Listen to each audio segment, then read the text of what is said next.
বিএনপির ভারপ্রাপ্ত চেয়ারম্যান তারেক রহমান চাইলে যে কোনো সময় ভোটার হতে পারবেন বলে জানিয়েছেন নির্বাচন কমিশনের জ্যেষ্ঠ সচিব আক্তার আহমেদ। আগারগাঁওয়ে নির্বাচন ভবনে আয়োজিত ব্রিফিংয়ে এ তথ্য জানিয়ে তিনি বলেন, প্রচলিত আইন অনুযায়ী নির্বাচন কমিশন যে কোনো ব্যক্তিকে যে কোনো সময়ে ভোটার তালিকাভুক্তির সিদ্ধান্ত নিতে পারে। 31 অক্টোবরের মধ্যে যারা তালিকাভুক্ত হয়েছেন কেবলমাত্র তারাই ত্রয়োদশ জাতীয় সংসদ নির্বাচনে ভোট দিতে পারবেন বলেও জানান তিনি।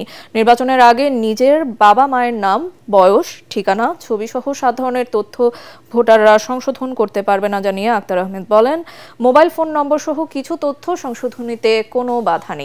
সুবিধা বিবেচনায় প্রবাসীদের পোস্টাল ভোটিংয়ে নিবন্ধনের সময়সীমা 1 সপ্তাহ বাড়িয়ে 25 ডিসেম্বর পর্যন্ত নির্ধারণ করা হয়েছে বলে জানান ইসি সচিব। এটা আমার জানা মতে না, পারতে পারেন যদি কমিশন সিদ্ধান্ত দেয়, আইনগত আছে।